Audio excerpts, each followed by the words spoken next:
ओम गणेशाय नमः। आरंभ खंड कंटिन्यू करेंगे। ब्रह्मा जी ने शिव जी से प्रार्थना की कि ऐसी मानवीय सृष्टि की रचना करें जो मरण धर्मा हो, पर महादेव इस कार्य को करने को तैयार न हुए।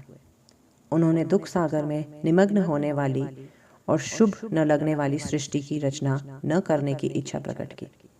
शिव ने कहा कि मैं शरणागत का उद्धार करता हूँ और उसे तत्व ज्ञान कराता हूँ, इसलिए मैं सुख दुख में प्रजा की सृष्टि नहीं करूँगा। ऐसी सृष्टि का कार्यभार आप ही संभालें।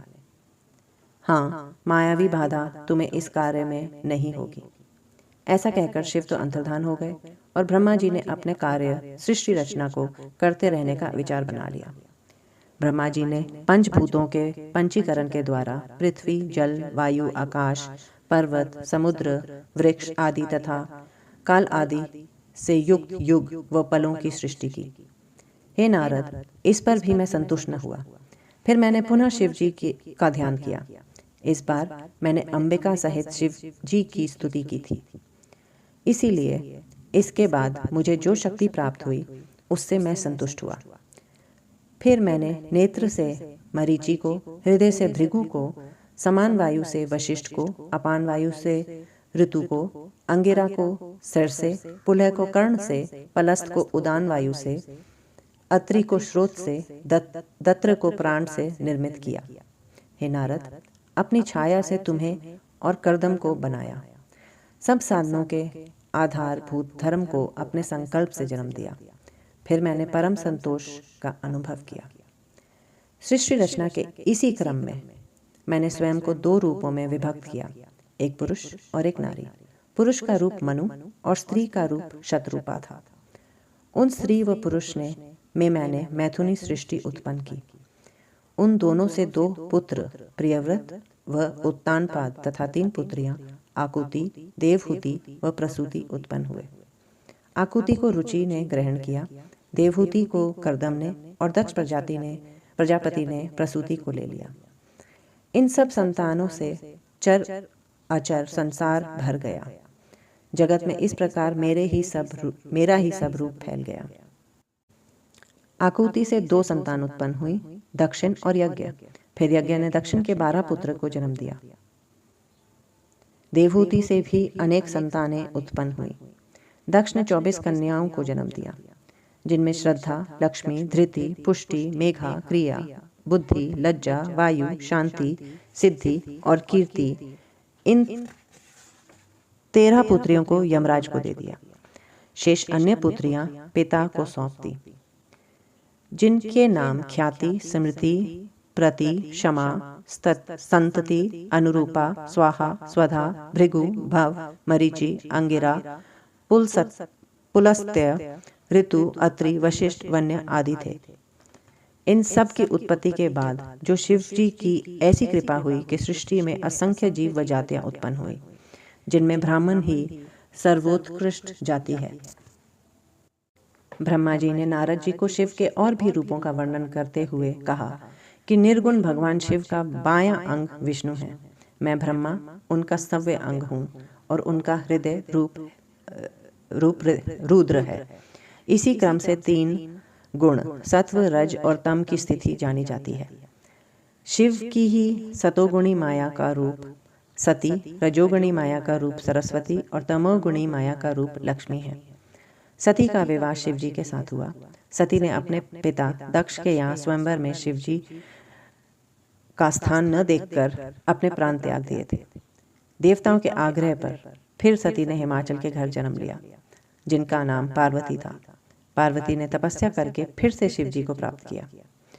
शिव जी के विषय में अनेक बातें जान लेने पर भी नारद जी ने कहा, हे पूज्य पितामह ब्रह्मा, क्या आप मुझे शंकर के हिमालय गमन व कर्मों के बारे में बताने की भी कृपा करेंगे?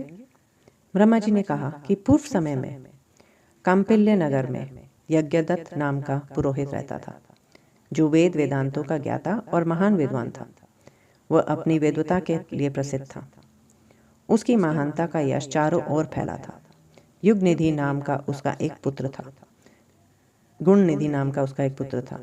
गुणनिधि का चरित्र अपने पिता के बिल्कुल विपरीत निकला। बचपन से ही गुणनिधि बुरी संगत में पड़ गया। जुआ, चोरी और नशे के दुर्गुण उसमें पड़ गए। वह जुआ खेलने के लिए घर का सामान चुरा चुरा कर ले जाने लगा। गुणनिधि की माता ने यह सब उसके पिता से छिपाया। जब भी यज्ञदत्त अपने पुत्र के विषय में कोई बात पूछता अथवा कहता तो वह कह देती कि गुणनिधि देव पूजन, विद्या अध्ययन और सत्कर्मों में लगा है। वयस्क होने पर गुणनिधि का विवाह हुआ, पर माता के बार बार समझाने पर भी उसने अपने दुष्कर्म नहीं छोड़े। वह और अधिक जुआ व मदिरा पान करने लगा। माता ने कहा, पुत्र, यदि राजा को तुम्हारे दुष्कर्मों का पता चल गया तो वे तुम्हारे पिता को आजीविका से निकाल देंगे, जिसके कारण तुम्हारे पिता को अत्यधिक दुख व कष्ट होगा। पर पुत्र ने माता का कहना नहीं माना। जब कभी यज्ञदत्त ने पुत्र के विषय में जानकारी लेनी चाहिए, माता बहाने बनाकर बात टाल देती।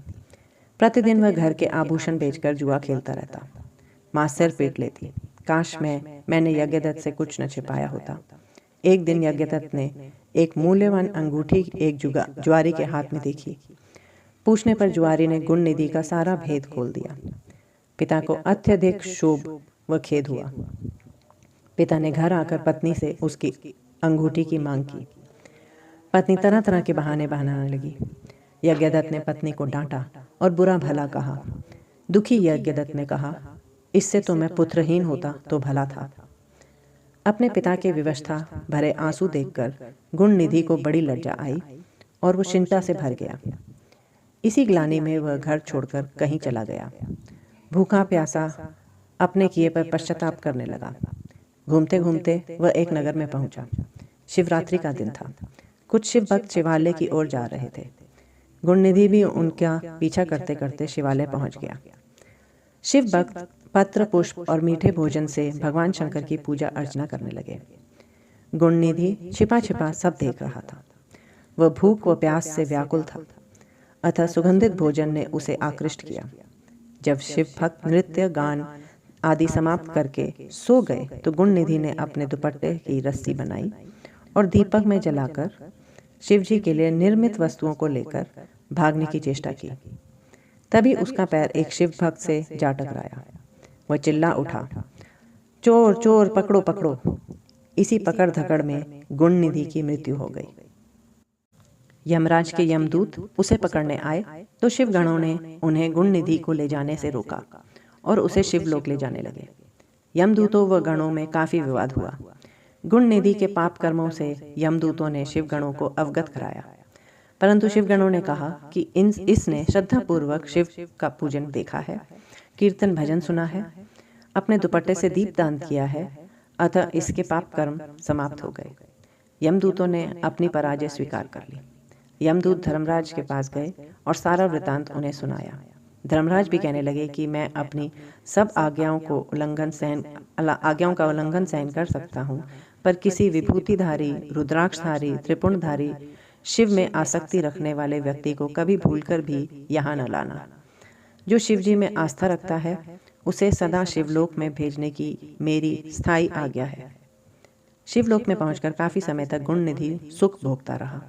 उसके बाद कलिंग नरेश आदिरम के घर दम नामक पुत्र के रूप में उत्पन्न हुआ। वह बालपन से ही शिवजी की आराधना करने लगा। वह इतना पक्का शिव भक्त हुआ कि पिता की मृत्यु के बाद दम यानी गुणनिधि ने देवालय में दीपदान का राजकीय आदेश दे दिया। मृत्यु के उपरांत वही दम शिवजी की कृपा से अलका देश का शासक बना, जो पिछले जन्मों में गुणनिधि था। अलका प्रदेश का राजा बनने के लिए गुणनिधि निरंतर शिवजी की आराधना में लीन रहने लगा। उसने 11,000 वर्षों तक तप करके शिवजी को ऐसे प्रसन्न किया कि वे उसे देवी अंबिका सहित वरदान देने अलकापुरी आए। एक दिन भगवान शिव ने ध्यान लीन अपने भक्त गुणनिधि को आंख खोलने के लिए कहा। गुणनिधि ने अपने नेत्र खोलकर भगवान शंकर व माता पार्वती के दर्शन किए। भगवती उमा के अनुपम रूप, सौंदर्य और सौभाग्य को देखकर गुणनिधि को विस्मय हुआ। उसकी कुदृष्टि माता पर पड़ी। भगवती ने उसे बाएं नेत्र से अपने को घूरते हुए पाया तो शिवजी की ओर जिज्ञासा पूर्वक देखा, पर शिवजी से उन्हें पता लगा कि वह उनका पुत्र है। और उनके सौभाग्य की प्रशंसा कर रहा है। फिर गुणनिधि ने उनके चरण स्पर्श किए। शिवजी ने प्रसन्न होकर गुणनिधि को यक्ष कुबेर बनने का वरदान दिया। साथ ही ये आज्ञा दी कि अलकापुरी को अपना स्थायी निवास स्थान बना ले। गुणनिधि श्रद्धापूर्वक चरण स्पर्श करता हुआ माता के चरणों पर गिर पड़ा। भगवती ने उसे वरदान दिया, अटूट शिव भक्त बने रहो। मेरे रूप के प्रति द्वेष के कारण तुम्हारा फूटा हुआ नेत्र पीत वर्ण का हो जाएगा तथा तुम्हारा नाम कुबेर होगा। तभी से वह अलकापुरी के समीप एक नगर में रहने लगा। उस नगर को विश्वकर्मा ने बनाया था। शिल्पकार विश्वकर्मा ने कैलाश पर्वत पर भी एक सुंदर सुविधाजनक रहने का स्थान बनाया, जहां आकर शंकर आत्मस्थ होकर योगलीन हो जाते हैं। अपने गणों से यहाँ बैठकर विभिन्न विषयों पर चर्चा करते हैं। यहीं से अनेक लीलाएं और माया का निर्माण करते हैं। इस प्रकार हे नारद, शिवजी कैलाश पर्वत पर रहकर अनेक प्रकार के कर्मों में लीन रहते हैं। आरंभ खंड का अंत हुआ।